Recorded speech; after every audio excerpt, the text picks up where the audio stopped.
Hello, it's Teresa here. I'm going to talk to you today about flower arranging, more specifically about the kind of foliage that you should be using or could be using for flower arranging. The first thing I'm going to say is that whatever the foliage that you're using, it has to be woody stems. And the woody stems mean that it's old growth, so like this one. And older growth means that because it's woody, the capillaries inside the stems will be strong enough to continue drawing water up. But when you first cut them, make sure you put it straight into water, because what you've done is you've given it a bit of a shock. So you need to help it recover. So you would take your lower leaves off that are likely to be in the water, because we don't want to introduce bacteria, and on the other leaves there'll be some bacteria, and cut it on the slant. It's all right, my secateurs are having a bit of a funny morning. Okay, so cut it on the slant so that you've got more surface area for it to draw the water up, and you pop it into water straight away. That way it will remain bright and fresh.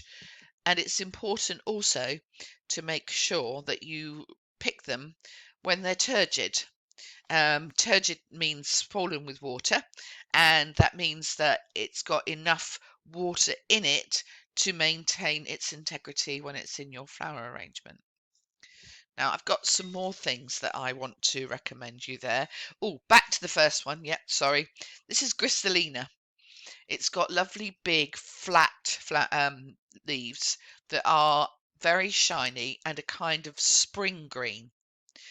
That means it's quite versatile for use in ordinary arrangements or tall arrangements, because they can grow quite tall. Unfortunately, the ones that are easy for me to reach on my gristilina bush are new growth, because I've cut them so much for the flower arrangements I've been doing over Christmas. Now, this is pittosporum. It's spelled Pittosporum,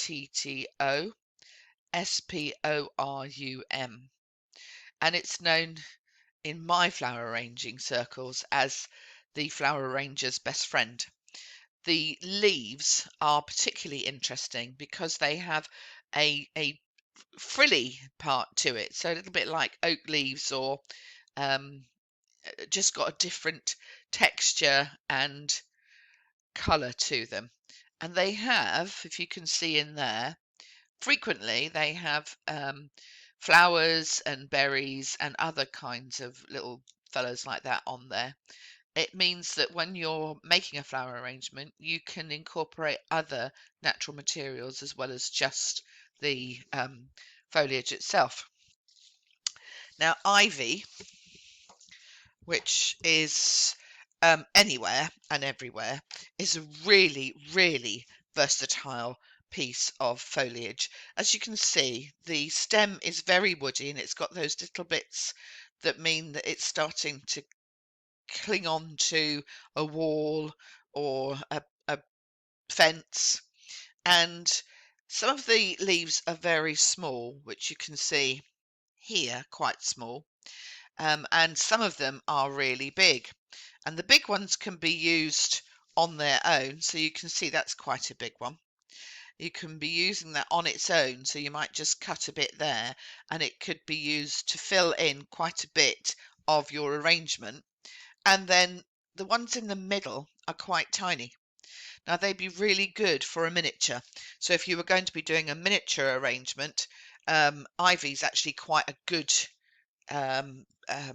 bit of foliage to use. So let's move on. I've got cotoneaster here. Now, cotoneaster is a very woody stem, so it's nice and sturdy, so it can help you build the shape well. And as people who've been on my flower arranging courses will know, we use the foliage to build the shape of the arrangement. Now, this has got tiny, tiny little leaves, but they're kind of silvery in their in the way you can see them. They're almost furry. So if you were going to be having an arrangement that had other grey things in it, or silver grey, silver blue um, foliage, this would fit in very nicely.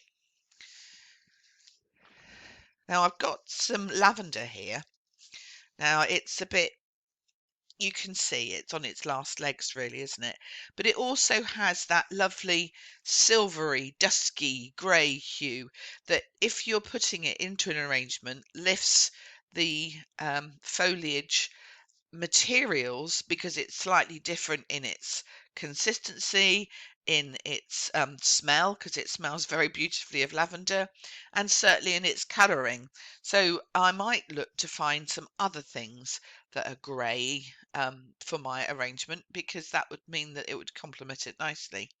Now my lavender bush that's outside my front door will be very grateful to me for cutting that amount off, because that's quite a nice bit of pruning that I've done, and it'll mean that whatever comes up behind it will really um, be able to get going. Okay, gristilina. I've already shown you gristilina, haven't I? That was the first one. So this is what it's like when you get lots of little bits of growth on it. And as you can see, it's as woody can be. So I'll put that back in the water. Euonymus. Now this is euonymus. This is the white and green variegated variety. It's really useful. All the stuff that I've got here is useful, but this one can be used both to help provide the structure and the reinforcement, but also because it's quite pretty, I can be using that as a filler. And sometimes I'll use my euonymus as a filler instead of flowers, because it's cheaper that way. And now I've got some more euonymus here, but that's the golden yellow, golden green. So yellow and green here. I'm not sure how good the camera is, but you'll be able to see it here. You see, and it, as I said, it works out very nicely. Now, some of the leaves are actually quite small, so you could also be using those on a miniature arrangement. And what else have we got? Oh, I've got some capressus or lelandii, whatever you want to call it. Lots of people call it a conifer. That's fine. This has some very different leaves to it because they are more frilly and feather-like. So they can perform both a structural part of the arrangement, but also part of a filler as well.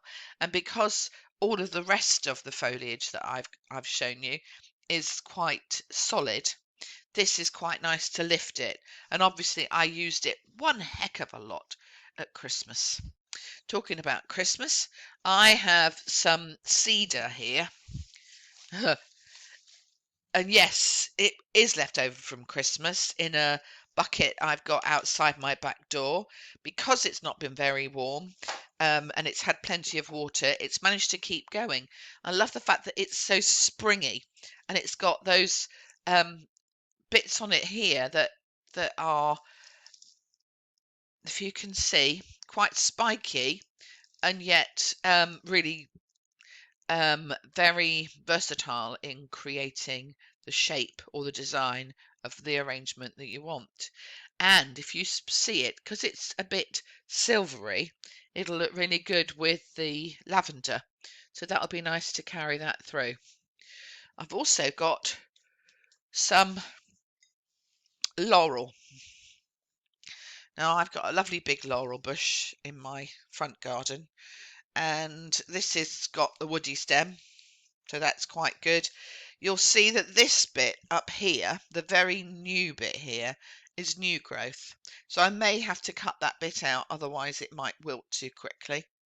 But I might be tempted to give it a try. Again, I used this quite a bit when I was doing the Christmas wreaths and the Christmas table decorations, because it's such a big piece that it gives up lots and lots of takes up lots of space.